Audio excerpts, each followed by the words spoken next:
बरसों पहले देखा गया यह ख्वाब अगर हकीकत बन जाए तो उसे सिर्फ कामयाबी नहीं इनकलाब कहा जाता है। आदाब नमस्कार, मैं हूं आमिर एहसन और आप देख रहे हैं जी जम्मू कश्मीर लद्दाख। ये कहानी है उस शख्स की जिसने अपने सुकून से ज़्यादा देश के बच्चों का मुस्तकबिल संवारने में खुद को खपा दिया। उस इंसान की जिसने जम्मू कश्मीर के मासूम ख्वाबों को देश की मुख्य धारा से जोड़ने के लिए अपनी ज़िंदगी लगा दी। राजस्थान के चित्तौड़गढ़ से उठी हुई ये रोशनी आज कश्मीर की वादियों तक उजाला फैला रही है। एक आम इंसान जिसने कभी देश के यंग जनरेशन को एजुकेशन के जरिए सही रास्ता दिखाने का सपना देखा था और आज वो सपना हजारों चेहरों की मुस्कान है। हम बात कर रहे हैं मेवाड़ यूनिवर्सिटी के चेयरमैन डॉक्टर अशोक कुमार गाड़िया की। डॉक्टर गाड़िया सिर्फ एक शिक्षावादी नहीं है, वो उन हजारों कश्मीरी छात्रों के लिए उम्मीद की किरण है जिन्होंने हालात के अंधेरे में भी अपने ख्वाब जिंदा रखे। अच्छी तालीम, लगातार मार्गदर्शन और बेमिसाल सपोर्ट के जरिए डॉक्टर गाड़िया ने न जाने कितने छात्रों को एक मजबूत करियर दिया और नए रास्ते दिखाए। आज मेवाड़ यूनिवर्सिटी में पढ़े छात्र भारत ही नहीं दुनिया के अलग अलग कोनों में अपने हुनर और अपनी मेहनत से देश का नाम रोशन कर रहे हैं। आज भी मेवाड़ यूनिवर्सिटी के कैंपस में करीब 700 से ज़्यादा कश्मीरी स्टूडेंट इसी भरोसे के साथ पढ़ाई कर रहे हैं जो उन्हें एक बेहतर कल का यकीन दिलाता है, मुख्य धारा से जोड़ता है। उनका मानना है कि तालीम ही वो ताकत है जो भारत को एक बार फिर से विश्व गुरु बना सकता है। 3000 बच्चा कश्मीर का अब तक पढ़ के जा चुका है। कम से कम 700-800 लड़कियां थी कि वो आज राष्ट्र की मुख्य धारा में। एक भी बच्चा ऐसा नहीं है जिसने कोई आतंकवाद का रास्ता अपनाया हो। सब तरह के त्यौहार हुए, उन बच्चों ने बहुत अच्छे से पार्टिसिपेट किया। जम्मू कश्मीर के बच्चों का मेवाड़ यूनिवर्सिटी फर्स्ट लव। वो 4 लोग थे, बिल्कुल नकाबपोश थे, पर वो पुलिस वाले नहीं थे। ये आपके मेहमान, और मुझे खुदा हाफिज करके चला गया। ये कौन था? ये आतंकवादी था। लड़के भटके हुए थे। आप उनसे डरोगे, वो आपसे डरेंगे। वो बिल्कुल वैसे ही लोग हैं जैसे आम हिंदुस्तानी लोग हैं। नौजवानों को सही रास्ते पर लाने की, आम जो नौजवान बच्चा है वो कोई हिंदुस्तान से नफरत नहीं करता। आप अगर वहाँ पे चुनाव लड़ेंगे तो आप चुनाव जीतेंगे। मैं चुनाव के लिए बना नहीं हूँ। दिल्ली एनसीआर को छोड़ेंगे और कश्मीर में बसेंगे। इंशाल्लाह ऐसा हो सके। Prime minister special scholarship scheme में वो बच्चे आए हुए थे और फिर सरकार ने एकदम मना कर दिया। 4 साल पढ़ाने में 27 करोड़ रुपया खर्च हुआ। कश्मीर में भी एक यूनिवर्सिटी बनाने के लिए अपना प्रपोजल डाला हुआ है। भारत अपने आप विश्व गुरु बन जाएगा, कुछ करने की जरूरत ही नहीं है। इन नौजवानों को संभाल लो। मनोज सिन्हा साहब को आप बड़ी क्लोजली जानते हैं, बहुत अच्छे इंसान हैं। हम सब दिल से चाहते हैं कि जम्मू कश्मीर के बच्चे आगे बढ़े। मंजिल से आगे बढ़कर मंजिल तलाश कर, मिल जाए तुझे दरिया तो समंदर तलाश कर। कई साल पहले एक हस्ती ने ये ख्वाब राजस्थान से देखा है और वो ख्वाब धीरे धीरे अब पूरे होते जा रहा है। जी, मैं बात कर रहा हूँ डॉक्टर अशोक कुमार गाड़िया जो कि मेवाड़ यूनिवर्सिटी के चेयरपर्सन है। और कई साल पहले इन्होंने जो ख्वाब देखा है अब धीरे धीरे वो मुकम्मल होते जा रहा है। मुझे याद है 2008 से लेकर अभी तक कई सारी जो मुश्किलात हैं उनका सामना करते हुए जो है यहाँ तक पहुँचे हैं। शायद ही वो कोई ऐसा राज्य हो जिस राज्य से यहाँ पे बच्चे आए हैं और उन बच्चों को यहाँ पे तालीम हासिल हुई है। और तालीम के साथ साथ इल्म, अदब और जिस तरीके से डिसिप्लिन की जब हम बात करते हैं तो ये वो एक यूनिवर्सिटी है जहाँ पे हर एक चीज़ इन्होंने दी है। जो ख्वाब कई साल पहले देखा गया है वो ख्वाब अब धीरे धीरे मुकम्मल होते जा रहा है। मेरे साथ है डॉक्टर अशोक कुमार गाड़िया जो कि चेयरपर्सन है मेवाड़ यूनिवर्सिटी के। सर, बहुत शुक्रिया अपना वक्त देने के लिए। सर, कई साल पहले आपने जो ख्वाब देखा है, क्या लग रहा है? पहले ये बताएं कि क्या पूरा हो रहा है अब? हाँ, बहुत कुछ हो रहा है। मुझे बहुत अच्छा लग रहा है कि बहुत सालों पहले ये सोचा था कि मैं इस देश में उच्च शिक्षा पे, हायर एजुकेशन पे कुछ काम करूं और हमारे देश के जो गांव के बच्चे हैं, गरीब घरों से जो ताल्लुक़ रखते हैं, बिल्कुल, और जो सुदूर पूर्व बॉर्डर एरिया में रहते हैं, उन बच्चों को मैं पढ़ाऊं, उनको ट्रेनिंग कराऊं और फिर उनका प्लेसमेंट कराऊं या वो खुद अपना काम धंधा शुरू करें और राष्ट्र की मुख्य धारा में आएँ। ऐसा सपना मैंने देखा था। वो सपना कुछ मायने में अब पूरा होता हुआ दिख रहा है। डॉक्टर साहब, ये मुझे बताया, पहले आप चार्टर्ड अकाउंटर का काम जो है संभालते थे और उसके बाद यहाँ इस लाइन में आना कितना अपने आप में एक मुश्किलातों का सामना आपने करा? चार्टर्ड अकाउंटेंट का काम तो मैं अभी भी करता हूँ, वो मेरी रोजी रोटी है। बिल्कुल। लेकिन मैं शिक्षा के क्षेत्र में इसलिए आया कि मैं समाज में डायरेक्ट कंट्रीब्यूशन करना चाहता हूँ। और जब हम समाज में कोई डायरेक्ट कंट्रीब्यूशन करने की बात करते हैं तो मुझे लगता है शिक्षा ही सबसे बढ़िया क्षेत्र है, क्योंकि इसमें हम नौजवानों के साथ रहते हैं, उनको पढ़ाते हैं, लिखाते हैं, ट्रेनिंग कराते हैं, उनको राष्ट्र की मुख्य धारा के साथ जोड़ते हैं और उनमें देशभक्ति का, समाज के प्रति कुछ करने का जज्बा पैदा करते हैं, उनको अच्छी से अच्छी पढ़ाई करके उनको नौकरियों के साथ जोड़ते हैं और या फिर अपना बच्चा अपना कोई काम धंधा करता है, तो इससे अच्छा समाज का काम क्या हो सकता है। डॉक्टर साहब, मुझे याद है कि राजस्थान की वो सरजमीन एक ज़रख़ेज़ सरजमीन है और वहाँ से आप ताल्लुक़ रख रहे हैं। कितना मुश्किल हुआ है वहाँ पे जो आपने यूनिवर्सिटी खोली है उसको 2008 में पहला बैच वहाँ से निकला है और उसके बाद क्या सोच के आप चले हैं? जिस तरीके से आप कह रहे हैं कि बच्चों को शिक्षा देनी है और उसके साथ साथ उनको पढ़ाना लिखाना है और देश का नाम वो ऊंचा करेंगे, तो इसमें अभी तक क्या सफ़र रहा है आपका? अभी तक बहुत अच्छा सफ़र रहा है। लगभग 15,000 बच्चे वहाँ से पास हो गए हैं और वो देश में विदेश में कई जगह काम कर रहे हैं। और विशेष जिक्र करना चाहूँ तो मुझे कश्मीर का जिक्र करना लगता है। बिल्कुल, उसकी जिक्र हम ज़रूर करेंगे। तो 3,000 बच्चा कश्मीर का अब तक पढ़ के जा चुका है, अभी भी 650-700 बच्चा पढ़ रहा है। और सबसे ख़ास बात यह है कि वो जो कश्मीर का बच्चा था वो गरीब घरों से ताल्लुक़ रखता था, एक पर्टिकुलर समुदाय से ताल्लुक़ रखता था और वो आतंकवाद का शिकार थे। और उन बच्चों को लाना, उनको पढ़ाना लिखाना एक अपने आप में एक बड़ा अनुभव था। मुश्किलात भी बहुत आई क्योंकि कल्चर डिफरेंट थी, बिल्कुल, भाषा अलग थी, बिल्कुल, उनका सोचने का नज़रिया अलग था, उन्होंने कभी हिंदुस्तान को ठीक से देखा नहीं था। बिल्कुल। जब उन्होंने हिंदुस्तान देखा, हमारे साथ उठे बैठे, पढ़ाई किए, साथ खाए, तो एक अलग ही माहौल बना। और वो आज मुझे बड़ा फ़ख्र है कि वो आज राष्ट्र की मुख्य धारा में है, बिल्कुल, देश विदेश में अपना काम कर रहे हैं। मुझे बहुत खुशी है कि उन 3,000 बच्चों में से एक भी बच्चा ऐसा नहीं है जिसने कोई आतंकवाद का रास्ता अपनाया हो, अलगाववाद का रास्ता अपनाया हो। वो आज मिलजुल कर काम कर रहे हैं और एक आम हिंदुस्तानी की तरह काम कर रहे हैं।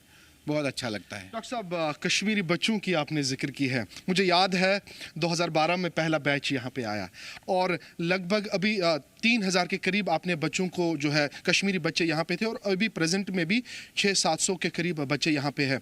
2012 में जब पहला बैच यहाँ पे आपके पास आया है तो क्या मुश्किलातों का सामना, क्योंकि कल्चर डिफरेंट है, एटमॉस्फेयर डिफरेंट है, भाषा अलग है और जिस तरीके से आपने कहा कि उन्होंने बाकी राज्यों को नहीं देखा था, यहाँ का रहन सहन नहीं देखा था, तो मुश्किलातें आई होंगी आपको?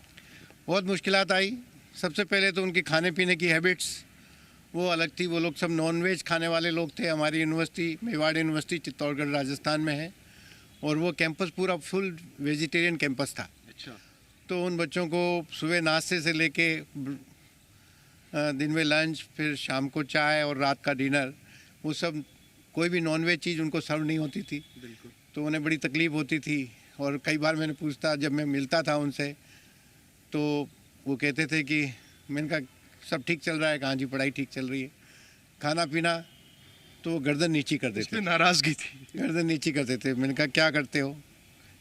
कि खाना तो संडे को खाते हैं क्योंकि संडे उन्हें बाहर जाने का मौका मिलता था तो वो वहाँ नॉन वेज खा लेते थे। That means कि आपने नॉन वेज से वेज उनको यहाँ पे बनाया। हाँ, और फिर मैंने कहा पूरे बाकी वीक में क्या करते हो? तो घास फूस खाते हैं ये बड़ी बात है। और 3,000 के करीब बच्चों को एक साथ पढ़ाना, ये बहुत बड़ी बात। फिर कोई तकलीफ नहीं रही, वो थोड़े दिनों में सब अभ्यस्त हो गए। फिर हमारे वहाँ यूनिवर्सिटी में, कॉलेजेस में राम कथा हुई, सब तरह के त्यौहार हुए, होली, दिवाली, रक्षाबंधन और तीज त्यौहार सब हुए। उन बच्चों ने बहुत अच्छे से पार्टिसिपेट किया, ब्लड डोनेशन कैंप में पार्टिसिपेट किया, सभी महापुरुषों की जयंतियाँ हम मनाते थे, उसमें वो बच्चे पार्टिसिपेट करते थे और ऐसा लगा ही नहीं कि वो कोई अलग जगह से आए हैं। वो हिंदुस्तान की आम पब्लिक के साथ, आम दूसरे विद्यार्थी, हमारे पास दूसरे और स्टेट्स के भी बहुत बच्चे हैं जिसमें बिहार के हैं, झारखंड के हैं, उत्तर प्रदेश के हैं, राजस्थान के हैं, मध्य प्रदेश के हैं, छत्तीसगढ़ के हैं, नॉर्थ ईस्ट स्टेट्स के बच्चे हैं। तो उन सब बच्चों के साथ हुल मिल गए और शाम को 5 बजे जब मैदान में खेलने निकलते थे तो ऐसा लगता था पूरा हिंदुस्तान खेल रहा है। बिल्कुल। जब आपने 3000 बच्चों को यहाँ पे जो पास आउट हुए हैं 2012 से लेकर 18 तक गालिबन, तो अभी बच्चे वो मिल रहे हैं आपको जब अब क्योंकि कश्मीर का आना जाना आपका लगातार रहता है? मेरे बच्चों से बहुत कांटेक्ट है। लगभग 200-250 बच्चा मुझे रोज़ सुबह मॉर्निंग विश करता है। बड़ी बात। और जब भी वो ऐसे बहुत सारे बच्चे हुए हैं, जब भी उसकी अच्छी नौकरी लगती है, कहीं कंपनी चेंज करता है, तो वो कहता है ये सब because all of you sir, ये आपने जो हमें पढ़ाया और इस तरीके से इतने प्यार से रखा। इवन लड़कियां, कम से कम उन 3000 में से कम 700-800 लड़कियां थी जो पढ़ लिख कर आज कोई वकील बन गई है, कोई डॉक्टर बन गई है, कोई अच्छी आर्टिस्ट बन गई है और बहुत अच्छे अच्छे काम कर रही। वो लड़कियां भी मैसेज करती है कि भाई सर जो भी हुआ आपकी वजह से हुआ, और वो आज भी अपने यूनिवर्सिटी को मिस करते हैं। कई सारे वीडियोस मैंने देखे, इन्हीं पार्क के वीडियोस, जब आप उन कश्मीरी बच्चों के साथ मिल रहे थे। इन पार्क्स को आप मिस कर रहे हैं, वो कश्मीरी बच्चों को आप मिस कर रहे हैं? हाँ बिल्कुल मिस करते हैं। और यहाँ पे इसी मैदान में शाम को 5 बजे वो लड़कियाँ जो इसी हॉस्टल में रहती थी, अच्छा, और वो यहाँ पे शाम को 5 बजे कैंपस उनका हो जाता था। अच्छा। वो यहाँ क्रिकेट खेलती थी, कूदती भागती थी। जब यहाँ से वो गई तो रोई, कहने लगी कि इतनी आज़ादी हमें कश्मीर में नहीं मिलेगी जितनी आज़ादी यहाँ मिली थी। कई सारे इंटरव्यूज़ मैंने आपके देखे, आपने कहीं सारी जिक्र की है जब आप साउथ कश्मीर की तरफ जा रहे थे तो वो डरावना सपना, वो डरावना सीन आपने कई बार जो है पेश किया है, ये ज़रा बता दीजिएगा। वो एक ऐसा ये उस वक्त की बात है जब आतंकवाद बिल्कुल चरम सीमा पर था और मैं कुलगाम जा रहा था, साउथ कश्मीर में। और मैं श्रीनगर से निकला शाम को 5 बजे और 7 बजे 7:30 बज गए थे अनंतनाग पहुंचने, क्योंकि उन दिनों रास्ते इतने अच्छे नहीं थे, बिल्कुल ख़राब थे। ये मैं बता रहा हूँ 14-15 की बात। उन दिनों रास्ते इतने अच्छे नहीं थे तो ट्रैफिक जाम हो गया और मैं पहुँचते 7:30 बज गए। मैंने अपने किसी बच्चे के घर जा रहा था और उस बच्चे ने कहा कि, मैंने कहा यार ये 7:30 बज गई, ये अनंतनाग आ गया है। तो कि सर कुलगाम बस यहाँ से आगे 15-20 किलोमीटर आगे है, आप चले जाइए। जब कुलगाम पहुँच गए तो वहाँ 8:30 बज गई थी। मैंने कहा कुलगाम आ गया है, तो कहने लगा आप लेफ़्ट मुड़ जाइए और लेफ़्ट में 15-20 किलोमीटर और चलेंगे तो मेरा गांव आ जाएगा। जब वहाँ लेफ़्ट मुड़े तो बिल्कुल अंधेरा था। वो नवंबर-दिसंबर का महीना था, भयंकर सर्दी हो गई थी, चारों तरफ कोहरा था, मेरी गाड़ी अकेली चल रही थी। यही मौसम था और बिल्कुल अकेली गाड़ी थी। रात को 9-9:30 बज रहे थे। अचानक सिंगल रोड पे सिर्फ एक गाड़ी चल रही थी। अचानक टॉर्च की लाइटें पड़ी और टॉर्च की लाइट पड़ी और वो मैंने देखा पुलिस है। ड्राइवर कश्मीरी जानता था पर यंग लड़का था। मैंने कहा गाड़ी रोको, गाड़ी रोकी। उन्होंने नॉक किया। जैसे ही नॉक किया तो वो ड्राइवर के हाथ पैर कांपने लग गए और वो पसीना, उस सर्दी में वो पसीना पसीना हो रहा था। मैंने कहा क्या है, वो उसके मुंह से कोई आवाज़ नहीं निकल रही थी। वो घबरा गया। वो 4 लोग थे, बिल्कुल नकाबपोश थे। उन्होंने पूरा सर वर ढका हुआ था पर वो पुलिस वाले नहीं थे। अच्छा। हाँ, वो पुलिस नहीं थे। तो जब वो कुछ नहीं बोल पा रहा था तो मैंने अपनी तरफ से नॉक किया। मैं पीछे बैठा था। मतलब आपने नॉक किया उनको? हाँ, मैंने नॉक किया कि उनको बुलाया कि इधर आओ। वो उधर आए, मेरे पास आए और मैंने गेट खोला। गेट खोल के मैं नीचे उतरा। नीचे उतर के मैंने कहा कि मैं ऐसे ऐसे टीचर हूँ, अपने बच्चे के घर जा रहा हूँ और ये उसका एड्रेस है, आप मेरी मदद करिए। मतलब नकाबपोश लोगों को आपने बोला कि मेरी मदद करें? मेरी मदद करें, मुझे वहाँ जाना है। और तो उन्होंने मेरा पूरी तलाशी ली ऊपर से नीचे तक। फिर उसके बाद वो क्या बोले आपस में कश्मीरी में मुझे नहीं समझ आया। बिल्कुल। लेकिन मैं एकदम खड़ा था उनके सामने, बिल्कुल निडर। और मैंने कहा अब जो होगा सो होगा। हाँ, देखा जाएगा, क्योंकि रात का अंधेरा था, फंसे हुए। जंगल में शेर मिल गया तो जो करेगा शेर ही करेगा, आप क्या कर लोगे। तो ठीक है, जो भी था। फिर उसमें से उन्होंने आपस में सलाह करके एक आदमी, वो 3 तो चले गए, एक आदमी गाड़ी में बैठ गया आपके साथ? हाँ, ड्राइवर के साथ। और फिर वो गाड़ी चली। फिर 15-20 किलोमीटर गए तो मेरे जो बच्चा था जिसके घर में जा रहा था, उसका बड़ा भाई मुझे लेने आया हुआ था। वहाँ उसने गाड़ी रोकी, गाड़ी से उतरा और कहा कि ये आपके मेहमान, और मुझे खुदा हाफिज करके चला गया। ये बहुत बड़ी बात आप कह रहे हैं। ये मुझे बताइएगा, आप जो वो नकाब पोंछते थे कौन? वो फिर मैंने उनको पूछा, जो मेरे बच्चे का सज्जाद का बड़ा भाई जो था, मैंने कहा ये कौन थे, ये कौन था? तो कहने लगा ये आतंकवादी था, और उसके पास वो फुली लोडेड मशीन गन थी, और वो पूरा ढका हुआ था उसने। लेकिन चूंकि मैं एक टीचर था, आपके कहने पे उसने सारा कुछ सरेंडर किया कि जनाब ये हमारे मेहमान हैं और हमारे टीचर हैं। हाँ हमारे टीचर हैं, और उसने कहा कि चूंकि आप टीचर हैं और मेहमान हो, इसलिए उसने आपका कुछ नहीं किया। अगर आप कोई पुलिस वाले होते, आर्मी वाले होते, तो वो जरूर आपको शूट करते। लेकिन आप चूंकि एक आम इंसान थे और आप डरे नहीं उनसे, इसलिए वो भी आपसे नहीं डरा और उसने कर दिया। तो इसका ये साफ जाहिर इसका साफ जाहिर ये है कि लड़के भटके हुए थे। हाँ। उनका रास्ता नहीं था, शायद नहीं था। दूसरा क्या है कि देखिए, ये आप उनसे डरोगे, वो आपसे डरेंगे। जैसे सांप के सामने आप जाओगे तो सांप आपसे डरता है, इसलिए आपको काटने दौड़ता है। बिल्कुल ठीक है ना। उसी तरीके से वो आतंकवादी को जब ये खतरा हो जाए कि ये पुलिस है, आर्मी है, मुझे पकड़ेगी, तो वो पहला वार कर देगा। जब उसे ये लगा कि ये बिल्कुल साधारण आदमी है, खुला है, मेरे हाथ में कुछ था ही नहीं, मेरी जो जेबें वेबें उन्होंने चेक की, उसमें से कुछ नहीं मिला, तो उनको लगा कि आम शहरी आदमी है, एक टीचर है, अपने बच्चे के यहाँ जा रहा है, तो उन्होंने मुझे कुछ नहीं किया। डॉक्टर साहब, जिस तरीके से आप ये वाकया कह रहे हैं, इससे क्या आपको सीख मिली है? क्या वो नौजवान, उनको गलत रास्ता दिखाया गया, या वो नहीं चाहते थे कि जिस तरीके से उन्होंने टीचर देखा बिल्कुल उन्होंने खामोशी की? देखिए, मैं एक बात बताता हूँ, मैंने कश्मीर के लगभग 3000 बच्चों से मेरा वास्ता पड़ा है, उनके परिवारों से मेरा वास्ता पड़ा है। मैं कई गाँव में गया हूँ और हर बार मैं अपने बच्चों के घरों में ही रुका हूँ। मैं सिर्फ श्रीनगर के अलावा जब भी मैं चाहे नॉर्थ कश्मीर में जाऊँ, चाहे साउथ कश्मीर में जाऊँ, मैं अपने बच्चों के घरों में ही रुकता हूँ जाके। मैंने वहाँ कोई फ़र्क नहीं पाया है। बिल्कुल वो बिल्कुल वैसे ही लोग हैं जैसे आम हिंदुस्तानी लोग हैं। उनमें भी वैसे ही डर है, वैसे ही प्रेम है, वैसे ही करुणा है, सब कुछ है। वहाँ कोई दिक्कत नहीं है किसी तरह की।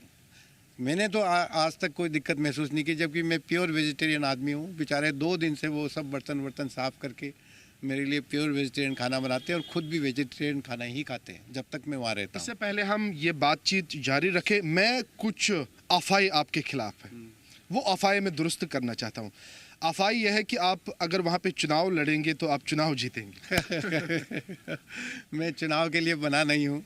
मेरा उद्देश्य सिर्फ और सिर्फ अपने नौजवान बच्चों को पढ़ाना, उनको अच्छी ट्रेनिंग कराना, उनका अच्छा प्लेसमेंट कराना, या उनको कोई ना कोई किसी काम धंधे लगा देना।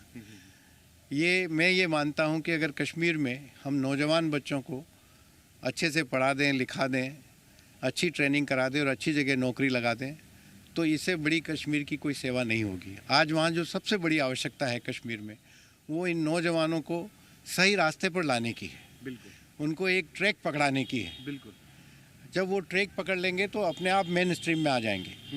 कोई एक और भी बात मैं आपके माध्यम से सारी हिंदुस्तान की जनता को कहना चाहता हूँ कि कश्मीर का आम जो नागरिक है, आम जो नौजवान बच्चा है, वो कोई हिंदुस्तान से नफ़रत नहीं करता, वो पाकिस्तान से नफ़रत करता है। बिल्कुल।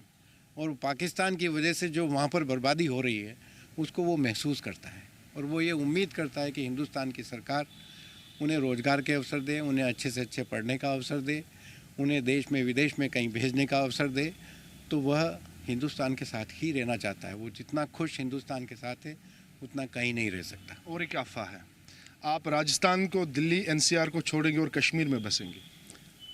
इंशाअल्लाह ऐसा हो सके तो मैं ज़रूर बसना चाहूँगा। कश्मीर मेरे दिल में बसता है और मैं कश्मीर को अपना दूसरा घर मानता हूँ। वो मेरे इतने प्यारे बच्चे हैं वहाँ पे, वो मुझे इतना प्यार करते हैं, और वो हर बार कहते हैं सर यहीं रह लो, यहीं बैठो। वहाँ रहने को कहते हैं बैठो, यहीं बैठो। आपने कई सारे शब्द कश्मीर के भी सीखे हैं। कश्मीरी बच्चों के साथ साथ जब आप रहे तो बहुत सारे शब्द ऐसे हैं जो आप सीख चुके हैं। लेकिन ये बताइएगा, आप 2012 में बच्चों को आपने यहाँ पे लाया है, तब बहुत बड़ी समस्या हुई, जम्मू कश्मीर गवर्नमेंट आपको पैसा नहीं दे रही थी इन बच्चों को पढ़ाने के लिए, मुझे याद है वो समय। तब क्या बातचीत हुई थी और कितने बच्चों को आप अपने खर्चे से चला रहे थे? वो 657 स्टूडेंट्स थे और कश्मीर गवर्नमेंट नहीं, वो सेंट्रल गवर्नमेंट का मामला था। वो prime minister special scholarship scheme में वो बच्चे आए हुए थे और गवर्नमेंट ऑफ इंडिया ने कहा हम इनको स्कॉलरशिप देंगे। वो एलिजिबल थे स्कॉलरशिप के लिए, उन्होंने सारे फॉर्म भरे, सारा वेरिफिकेशन कराया और फिर सरकार ने एकदम मना कर दिया कि हम इनको पैसे नहीं देंगे। तब दो ऑप्शन थे, या तो हम उन बच्चों को बाहर निकाल देते या हम उनकी पढ़ाई शुरू करके उनकी पढ़ाई को कंप्लीट करवाते और उनकी नौकरी लगवाते।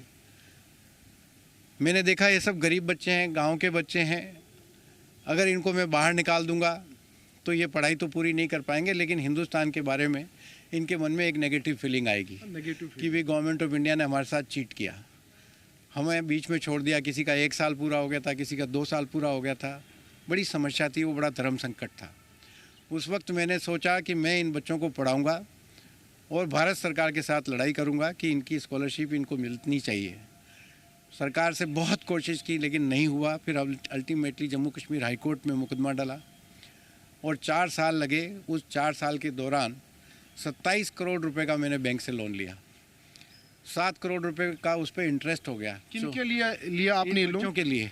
कितने? जम्मू कश्मीर के बच्चे? हाँ, 657 बच्चों का रहना, खाना, वर्दी, किताबें, ट्यूशन फीस सब अपने ऊपर आ गई। वो बच्चे तो कुछ दे नहीं सकते थे, तो उन सारों को 4 साल पढ़ाने में 27 करोड़ रुपया खर्च हुआ। 7 करोड़ रुपए का उस पर इंटरेस्ट हो गया। 34 करोड़ रुपया हमने अपने पास से खर्च किया। उसके लिए हमें बहुत कुछ लोन बैंक से लेना पड़ा। हमारी सारी प्रॉपर्टियाँ जो थी वो गिरवी हो गई। ऐसा लगने लगा यूनिवर्सिटी बंद हो जाएगी, लेकिन सब ऊपर वाला सुनता है और 4 साल मुकदमा लड़े। जफ़र साहब हमारे जो जम्मू कश्मीर के जाने माने वकील है, उन्होंने हमारा केस लड़ा और फिर हम मुकदमा जीते। मुकदमा जीतने के बाद हम सिंगल बेंच से जीते। फिर गवर्नमेंट ऑफ इंडिया ने डबल बेंच में अपील की, हम डबल बेंच से जीते और फिर उसके बाद वो पैसा हमको मिला। इससे पहले हम ये गुफ्तगू जारी रखें, ये मैंने कई सारे इंटरव्यूज़ में देखा, ये वॉलीबॉल जो कोर्ट है यहाँ पे वो बच्चे खेलते थे। हाँ, कश्मीर के बच्चे यहाँ खेलते थे और बहुत मज़े करते थे। लड़कियाँ भी खेलती थी। जब शाम को 5 बजे के बाद हम बच्चों को कहते भाई तुम अब जाओ, अब ये लड़कियाँ खेलेगी। अच्छा। और फिर वो लड़कियां ही क्रिकेट भी खेलती थी, वॉलीबॉल भी खेलती थी, खो खो खेलती थी, दौड़ती कूदती थी। वो मालिक थी यहाँ की। बहुत अच्छा लगता था। तो आज कितना मिस उन बच्चों को आप कर रहे हैं? मैं तो बहुत मिस करता हूँ, बच्चे भी बहुत मिस करते हैं। जब भी मिलते हैं, मैं श्रीनगर जाता हूँ, कश्मीर जाता हूँ, तो जब भी मिलते हैं तो रोने लग जाते हैं कि सर वो टाइम आज वो कभी नहीं आएगा वापस। ये ज़रा इस मंदिर की बात करते हैं। जी। मुझे याद है जब वो वक्त था कि आप सुबह मॉर्निंग आवर्स में पहले यहाँ पे हाज़िरी देते थे और उसके बाद अपना कामकाज आप चला रहे थे। बिल्कुल, आज भी ऐसा ही है। ये मंदिर है, सरस्वती माँ का मंदिर है। हम लोग सब, पर कश्मीरी बच्चे चूँकि वो मुसलमान थे फिर भी वो बड़ी श्रद्धा रखते थे। हमारे यहाँ कथा हुई, कोई भी कार्यक्रम हुआ तो वो उन बच्चों ने कभी ये नहीं कहा कि नहीं हम मुसलमान हैं, हम यहाँ नहीं आएंगे। वो अपना बैठ के बात करते थे। हर साल नया साल आता था, मेरा बर्थडे होता था, वो सब बच्चे, हम कश्मीरी बच्चों के साथ ही खाना खाते थे। दिवाली का फंक्शन आता था, मैं सब बच्चों को अपने हाथ से मिठाई खिलाता था। और ईद का फंक्शन आता था, मैं उन सब बच्चों को मिठाई खिलाता था। लड़कियों को ईदी देता था, सब लड़कियों को इंतज़ार रहता था। अच्छा सर, जो बच्चे यहाँ पे पास आउट हुए हैं, 2012 एक बहुत अरसा हुआ है, कई साल हुए हैं, कई सारे बच्चे एडजस्ट भी हुए हैं, कई सारे बच्चे अच्छे अच्छे पोस्ट्स पे भी काम कर रहे हैं। आपके साथ कांटेक्ट है? हाँ, बहुत सारे बच्चों से मेरा कांटेक्ट है। बहुत बच्चे जो हैं जो इंजीनियर हुए, जैसे हमारे पास कारगिल के बच्चे थे, वो सब के सब गवर्नमेंट में नौकरी लग गए। हमारे पास श्रीनगर के बच्चे थे, कुछ जज बन गए, कुछ दुबई में, कुछ यूरोप में अभी काम कर रहे हैं। उन बच्चों के फ़ोन आते हैं, मैसेज आते हैं, इनविटेशन आते हैं। बहुत सारे बच्चों की शादियाँ हो गई, कुछ वकील बन गए, बहुत सारे बच्चे। सर ये बताइएगा कि आगे क्या अल्लाह रहेगा आपका? जिस तरीके से 2008 में जो सपना आपने देखा, हालांकि 2001 में ये इंस्टीट्यूट वजूद में आया है, 2008 में पहला बैच यूनिवर्सिटी से निकला है और उसके बाद लगातार आप संघर्ष करें, आप अप डाउन्स आते हैं, तो अभी जो आप कश्मीरी बच्चों के साथ साथ फॉरेन बच्चे भी आपके पास हैं जिनको आप पढ़ा रहे हैं। अभी 29 कंट्रीज़ के बच्चे हैं, लगभग 450 विदेशी बच्चा है जो पढ़ रहा है। 29 स्टेट्स का बच्चा है, जिसमें सारा साउथ का भी बच्चा है, नॉर्थ का भी बच्चा है, ईस्ट का है, वेस्ट का है, और जम्मू कश्मीर तो हमेशा हमारे साथ रहा ही है। जम्मू कश्मीर के बच्चों का मेवाड़ यूनिवर्सिटी फर्स्ट लव है। कोई वो किसी गांव में, तहसील में, किसी डिस्ट्रिक्ट सेंटर पे आप जाइए, वहाँ मेवाड़ यूनिवर्सिटी का बच्चा आपको मिलेगा, उसके पेरेंट्स मिलेंगे। तो हमारा उनके साथ एक एफिलिएशन है। तो आगे क्या करने जा रहा है, कहाँ पे आप इस यूनिवर्सिटी को आगे देखिए, एक कश्मीर में भी एक यूनिवर्सिटी बनाने के लिए अपना प्रपोजल डाला हुआ है। मैंने सुना है कि प्राइवेट यूनिवर्सिटी बिल अब इस बार की असेंबली में पास हो जाएगा, तो हमारी पहली एप्लीकेशन है वहाँ पर भी हम एक इंस्टीट्यूशन, एक यूनिवर्सिटी बनाना चाहते हैं, ताकि कश्मीर के बच्चों को वहीं अच्छे से पढ़ने का मौका मिले। जब भी इंसान कोई अच्छा काम करता है तो मन को सुकून मिलता है। तो वो क्या 2008 से लेकर अभी तक कई सारे बच्चों को आपने पढ़ाया, कई सारे राज्यों के बच्चे, 29 कंट्रीज से बच्चे आपके पास आए, अब सुकून मिल रहा है कि मैंने पुण्य का काम किया? मुझे बहुत अच्छा लग रहा है। जो मैंने सपना देखा था कि मैं नौजवान बच्चों के साथ, जब हम चार्टर्ड अकाउंटेंसी की प्रैक्टिस करते थे तो हमारे मन में ये था कि हम पैसे तो बहुत अच्छे कमा रहे हैं, काम भी अच्छा कर रहे हैं, लेकिन हम समाज के लिए कुछ नहीं कर रहे हैं। हम डायरेक्ट कंट्रीब्यूशन समाज के लिए कुछ नहीं कर रहे हैं। तो हमने कहा क्या किया जाए। तो हमने कहा कि देखिए, इस देश में अगर हमें अच्छा काम करना है तो नौजवानों को पढ़ा लिखा कर उनको सही ट्रैक पर लाना। अगर हम ये कर पाए तो वो नौजवान पता नहीं क्या कर देंगे। आज हम वर्ल्ड की सबसे बड़ी युवा आबादी के देश हैं, और वो हम आगे 20 सालों तक रहेंगे। जो स्टैटिस्टिक्स बताती है वो कि अगले 20 साल 25 साल हम विश्व की, वर्ल्ड की सबसे बड़ी युवा आबादी के देश रहेंगे। ठीक है, अब क्या करना है हमको? हमें सिर्फ इस युवा आबादी का, जो युवा आबादी है, जो भविष्य है, वो उसको पढ़ाओ, लिखाओ, ट्रेन करो, देश विदेश सब जगह भेजो। भारत अपने आप विश्व गुरु बन जाएगा, कुछ करने की ज़रूरत ही नहीं है। इन नौजवानों को संभाल लो। मैं आपके इस चैनल के माध्यम से इस देश के सभी वेल विशर्स को, यानी कि इस देश के जितने नेता हैं, जितने ब्यूरोक्रेट्स हैं, जितने जजेज हैं, जितने सामाजिक कार्यकर्ता हैं, जितने उद्योगपति हैं, उन सबको ये मैसेज देना चाहता हूँ कि आपने कुछ नहीं करना, अपनी युवा पीढ़ी को संभाल लो। उसको ठीक से पढ़ाओ, लिखाओ, ट्रेनिंग कराओ, उसको कहीं ना कहीं जॉब के साथ जोड़ दो, या उसके अपने काम धंधे शुरू करवा दो। इतना होने मात्र से विश्व की हम सबसे बड़ी इकोनॉमी बनेंगे, विश्व गुरु बनेंगे। यही हमारे प्रधानमंत्री कहते हैं, यही मैं कहना चाहता हूँ। और मैंने इस मर्म को सन 2001 में पहचान लिया था कि हमें सिर्फ और सिर्फ नौजवानों के बीच में काम करना है। मुझे बहुत अच्छा लगता है। एक तो जब मैं नौजवानों के बीच में काम करता हूँ तो मुझे अपनी उम्र का ख्याल ही नहीं आता है, मैं भी अपने आप को जवान ही लगते हैं। बिल्कुल बिल्कुल। एक तो ये बात। दूसरी बात है, जब बच्चा कुछ बनता है और बनकर जब वो सोसाइटी में जाता है तो सबसे ज़्यादा खुशी किसको होती है? उसके माँ बाप को और उसके गुरु को। बिल्कुल बिल्कुल। तो हम तो खुश दिल है। मुझे याद है कई सारे स्पीच मैंने आपके देखे, और आप बात बात पे कह रहे थे कि मुझे ये सब नहीं करना था, मुझे पता है कि पैसे कैसे, मैं सीए हूँ, मैं पत्थर तोड़ के भी पैसे निकाल सकता हूँ, लेकिन उसके बावजूद भी मैं बच्चों को पढ़ा रहा हूँ ताकि इनका भविष्य सुरक्षित रहे। बिल्कुल, ये बहुत ज़रूरी चीज़ है, ये बहुत ज़रूरी है। हमने ये देखा कि इस देश में अगर हमें कुछ करना, वास्तव में आप देश की सेवा करना चाहते हो तो आप नौजवानों के साथ जुड़ जाओ, उनकी हौसला अफजाई करो, उन्हें प्रोत्साहित करो, उन्हें आगे बढ़ाओ। अल्टीमेटली तो देश उन्होंने चलाना है ना भाई, देश तो उनके बलबूते चलना है। ये कारखाने, ये आर्म सर्विसेज, ये आर्मी, कहाँ कौन बनेगा? कौन पुलिस सर्विसेज, ये जजेज कौन बनेंगे? यही नौजवान बनेंगे। इनको आप जितना मजबूत कर दोगे, देश अपने आप मजबूत हो जाएगा। आखिरी कुछ सवालात है। जम्मू कश्मीर के लेफ्टिनेंट गवर्नर मनोज सिन्हा साहब को आप बड़ी क्लोजली जानते हैं, कभी कभार बातचीत हुई है कि आप उनको कहते हैं कि भाई साहब सारे मुझे जानते हैं, सारे बच्चों को मैंने पढ़ाया? मेरी बहुत बार उनसे बात हुई है, बहुत मुलाकात होती है। जब भी वो दिल्ली आते हैं तो मैं मिलने की कोशिश करता हूँ और मिल भी लेता हूँ। हालांकि वो बहुत व्यस्त रहते हैं लेकिन फिर भी समय देते हैं। वो बहुत अच्छे इंसान हैं। उनके दिमाग में कश्मीर में विकास का बड़ा जज्बा है, लहर दौड़ी है। उन्होंने कश्मीर में काफ़ी कुछ काम किया है। देखिए, जैसे हम पावर सेक्टर में कमज़ोर थे, आज पावर बहुत अच्छा आ रहा है। रोडें हमारी गड़बड़ थी, रोडें अब ठीक हो गई है। लॉ एंड ऑर्डर हमारे यहाँ ठीक हुआ है। एजुकेशन में भी बहुत हम आगे बढ़े हैं और बढ़ रहे हैं।